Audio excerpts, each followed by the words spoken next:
오늘 은혜 나누실 말씀은 빌립보서 4장 11절, 12절, 13절 말씀입니다.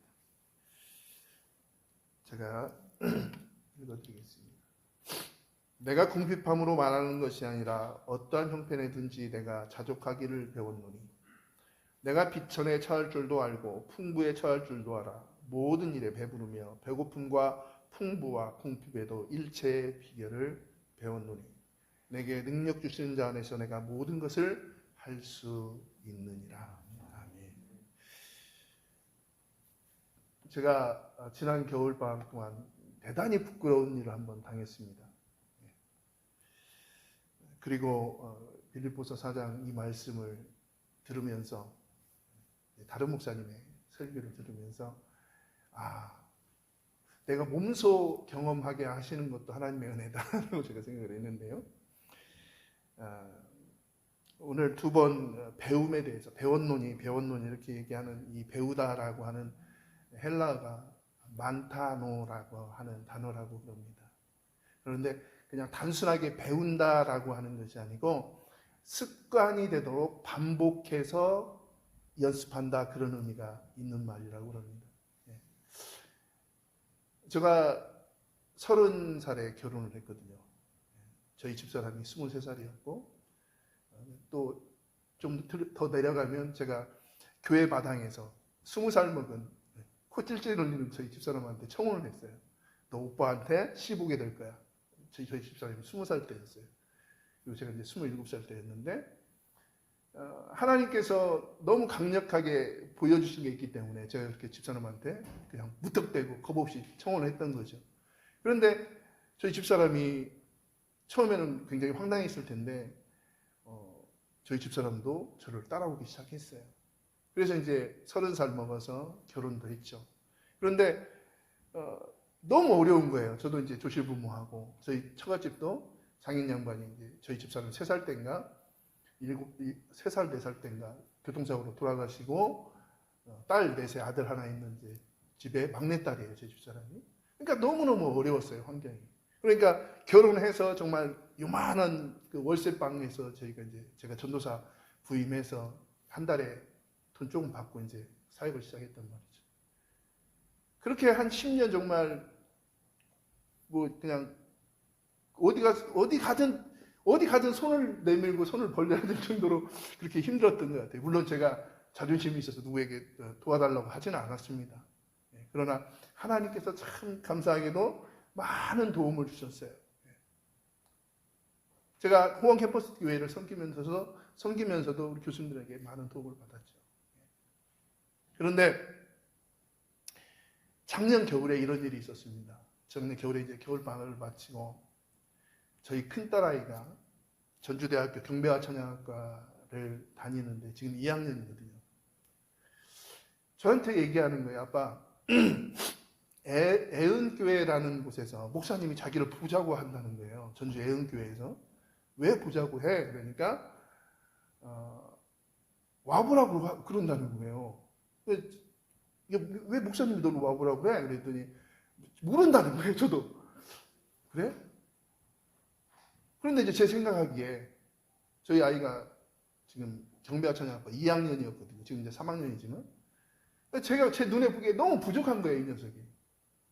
맨날 집에 와서 막내 동생하고 막 싸우고 형제들 간에 막 싸우고. 그런데 이제 집에서 하는 행동하고 학교에서 하는 행동하고 너무 다른 거예요. 제가 이제 파악해 보니까. 그러니까 교수님들이 보기에 이 녀석이 너무 착한 거예요. 그리고 이제 군대 용어지만 정말 FM. 지금도 그렇지만 아침 7시 반에 제가 학교 태워다 주거든요. 그러면 그때부터 큐티를 시작해서 하루 종일 학교에 있어요. 그리고 저녁에 7시 반에 이제 하루를 마감하는 예배가 또 있어요. 그러다 보니까 이제 평일에는 8시 넘어서 제가 또 데리러 갑니다. 그리고 이제 오늘 같은 무교 채플이 있는 날은 보통 10시 늦으면 11시까지 학교에 있거든요. 그러니까 학교 밖에 안 나오는 거예요. 그러니까 이제 그 학교 안에서 어떻게 행동했는지 모르지만 교수님들이 너무 이쁘게 봤다는 거예요. 그래서 전주 애은교회라고 하는 그 교회의 담임 목사님이 바뀌면서 새로운 교육자들을 이렇게 모집하는 가운데 추천을 받았대요. 근데 이제 제가 생각하기에 너무 부족하니까 가지 마라. 아빠는 안 갔으면 좋겠다. 그러니까 이제 저도 이제 저희 딸내미도 섬기는 교회가 있으니까 아빠 저도 안 가고 싶습니다. 그렇게 이제 해서 안 보내기로 작정을 했죠. 그러고 있다가 그 애은교회 목사님이 전화를 3번을 하시는 거예요. 얼굴 한번 보자고. 왜 안 오느냐? 얼굴 좀 보자고. 그러니까 제가 이제 어쩔 수 없이 데려다 줬어요, 교회를. 근데 교회가 큰 거예요. 너무 큰 거예요. 네. 교육자가 11분이 계세요. 담임 목사님, 원로 목사님 해가지고 13분이 계시는 교회니까 꽤 큰 규모의 교회죠. 한 서너 시간 기다렸습니다. 왜냐면 이제 공동의회가 있어가지고 주일날이었는데 공동의회가 있어서 공동의회 마치고 이제 교육자들하고 목사님하고 만남이 있고 그리고 맨 나중에 이제 저희 딸아이가 순서가 밀려가지고 그래서 이제 제가 집에 가서 이제 한 2-3시간 기다렸는데 오지 않는 거예요, 이 녀석이. 그런데 한 3시간쯤 지나니까 왔어요. 와가지고 한다는 얘기가 아빠 저 그 교회 출근할게요 그러더라고요. 야, 너 지금 섬기는 교회 목사님한테는 어떻게 할 거야? 그러니까 이제 그때 또 걱정이 되는 거죠. 근데 이제 저희 딸아이가 그 목사님한테 지금 섬기는 교회 목사님한테 얘기를 했어요. 했더니 왜 이 좋은 기회를 안 가려고 하냐, 포기하려고 하느냐, 가라고 또 선뜻 그러시는 거예요. 그러니까 기존에 섬겼던 교회에서 많은 도움도 받았고, 저는 이제 저희 교회 규모가 안 되니까 저희 아이들을 큰 교회에 맡겼거든요. 저희 집사람이 다녔던 옛날 교회. 그러니까 우리 아이들을 보면 네가 누구 아들이지? 저희 집사람 이름이 필레예요, 필레. 네가 필레 아들이지? 네가 필레 딸이지? 이렇게. 지금도 우리 아이들 그 교회에 맡겨놨는데 그 교회 이제 장로님도 잘 알고 권사님들도 잘 알죠. 그런데 이제 어쨌든 저희 딸아이가 작년 12월 마지막 주에 그 교회로 가게 된 거예요. 갔는데 문제가 생겼어요. 한 주가 지났는데 첫 주 월요일 날 사례를 주는 거예요. 그 교회에서. 그런데 꽤 많이 나왔어요. 그러니까 그 첫 사례를 받아가지고 엄마 아빠 이제 결혼 20주년도 지났고 그리고 지가 이제 처음 받은 그 사례라고 이승철 콘서트 티켓을 끊어줬어요. 근데 이게 너무너무 좋은 거예요, 제가. 생각 없이 너무너무 좋은 거예요. 그래서 제가 철없이 여기저기 자랑을 했습니다. 근데 이제 그 즈음에 저희 딸아이 이제 그런 일도 있었고, 또 저희 둘째 녀석이 이제 고등학교 졸업하고, 바로 운전면허 시험 봐서 또 합격하고, 또 섬기는 교회에서 장학금도 주고, 뭐 그냥 연말에 뭐 보너스 같은 막 그런 일들이 막 생겼어요. 그러니까 막 제가 막 들떠가지고, 제가 막 철없이 막 자랑을 했네요. 근데 저희 캠퍼스 교회 섬기는 우리 자매 하나가 저한테 카톡을 보냈어요. 목사님 지금 뭐 하세요? 왜? 목사님 평소에 하시던 말과 지금 목사님의 행동이 너무 달라요. 근데 그 말을 듣는 순간 얼마나 부끄러웠는지 몰라요. 아, 내가 이렇게 가벼운 사람이구나. 그러니까 어려울 때는 겸손해 보였는데 좀 생활이 나아지고 막 이렇게 칭찬 듣는 일이 많으니까 저도 모르게 막 그냥 해제가 된 것 같아요. 그런데 만약에 그 지체가 저에게 그렇게 얘기하지 않았다면, 그때 그 부끄러움을 제가 깨닫지 못했다면 오늘 이 이야기를 교수님들에게 못 드렸을 것 같아요.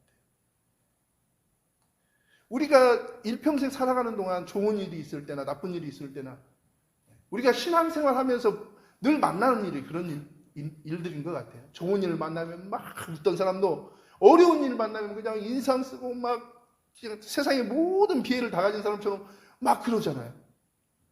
도대체 뭐 저분에게 있던 믿음이 도대체 어디 갔을까? 막 이런 실망감을 줄 만큼 막 낙심해가지고 막 그런 분들이 계시잖아요. 그런데 사도 바울이 얘기하는 것처럼 어려운 것도, 풍부한 것도, 배고픔도, 굶주림도, 또 즐거움도 어때요? 똑같이 지나갈 수 있게 연습해야 된다. 오늘 그 말이라는 거예요. 이 만타노라고 하는. 우리가 경건한 삶을 살기를 원하죠. 거룩한 삶을 살기를 원하죠. 그러나 그것이 자동으로 저절로 되는 것이 아니라 끊임없이 연습해야 된다는 것이죠. 우리는 좋은 직책, 좋은 자리, 제가 이렇게 말씀드리면 안 되지만 우리가 지금 새로운 지도자를 만났는데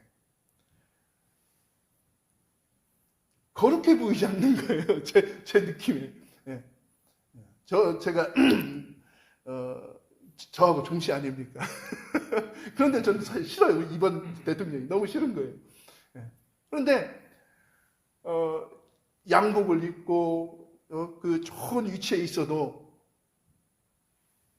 연습되지 않은, 준비되지 않은 그런 모습들이 너무 제 개인적인 견해지만 보이는 거예요. 그러니까 싫은 거예요. 아니, 우리 학생들이 저를 그렇게 봤다는 것에 대해서 저는 공감합니다. 그리고 부끄러웠습니다. 그래서 더 조심하고 더 하나님 앞에 더 낮은 자세로 그렇게 살아야겠다라고 다짐을 했습니다. 사도 바울이 내게 능력 주시는 자 안에서 내가 모든 것을 할 수 있다고 고백하는 것처럼 내가 하는 게 아니잖아요. 하나님이 나에게 주시는 기쁨은 나로 비롯된 것이 아니고 하나님이 주신 것인데 잠시 그 즐거움 때문에 여기저기 막 떠들고 내가 그렇게 가볍게 행동했다는 것에 대해서 참으로 부끄러웠습니다. 제가 더 낮아질 때, 제가 더 겸손할 때 하나님께서 더 큰 것을 보게 하시고 더 큰 걸음으로 나아가게 해주실 거라고 저는 믿습니다. 또 어제 제가 말씀드렸지만 저 전자드럼이 어제 새로 들어왔거든요. 제가 오늘 아침에 메시지 드린 것처럼 우리 청년들에게 새로운 좋은 악기로 정말 좋은 여건에서 우리 청년들에게 찬양하는 그런 모습을 우리 청년들과 함께 찬양하고 싶다고 제가 그 말 그냥 한마디 했거든요. 네. 그런데 저 사다가 그 기술사하고 와서 설치해놓고 점심도 안 먹고 그냥 갔어요.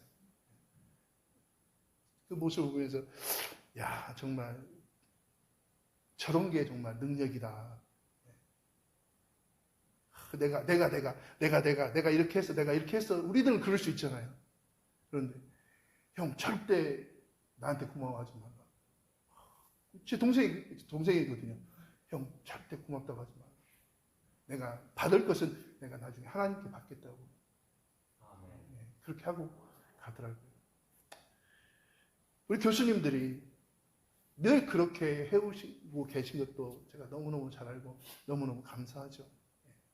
그러나 이런 뭔가 늘 고민되게 하고 늘 염려되게 하는 이런 분위기는 이제 이번 학기에 우리 호원 캠퍼스 교회가 개척된 지가 10년 됐더라고요. 목사님 맞나요? 여기 보니까 12년 1월 17일 발족 이렇게 돼 있네요. 저 주보를 만들면서 제가 신경을 안 썼는데 딱 보니까 10년 됐구나. 그러면 10년이라고 하는 것은 왠지 우리가 뭔가 새로운 것을 준비하고 또 만들어야 될 것 같은 그런 느낌이 드는 그런 숫자인데요. 수요 찬양 모임도 잘 안착될 수 있도록 한번 노력해보고 신우회도 다시금 일어설 수 있도록 하나님께서 은혜 베풀어 주시고 또 우리 청년들도 꿈과 비전을 품고 일어서서 하나님 앞에 크게 쓰임받는 우리 호원 공동체가 될 수 있기를 우리 주님의 이름으로 간절히 축복해 드립니다. 아멘.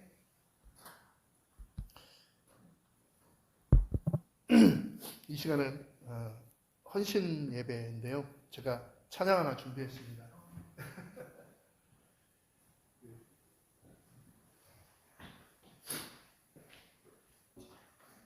교수님들한테 좀 파격적일 수도 있는데 제목은 약한 나그네입니다.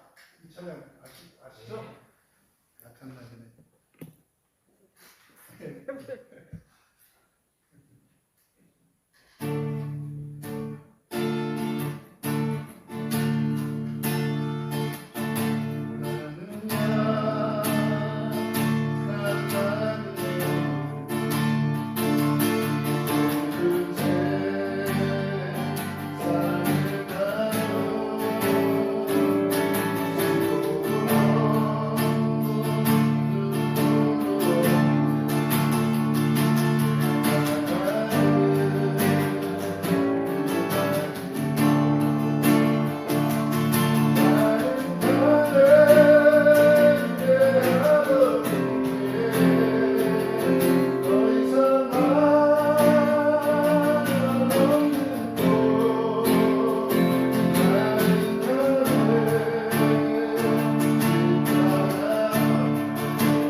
제가 요즘 가장 은혜 받는 찬양인 것 같습니다. 기도하고 오늘 모임 마치겠습니다. 하나님 감사합니다. 사랑하고 존경하는 우리 교수님들, 그 귀한 삶을 주님 앞에 드립니다. 그 생활을 주님 앞에 드립니다.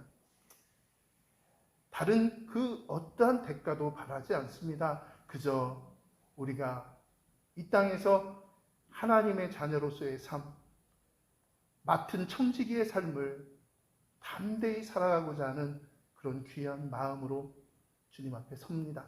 주님, 우리 교수님들의 귀한 삶 가운데 30배로, 60배로, 100배로, 1000배, 만배로 풍성함으로 갚아주시옵소서.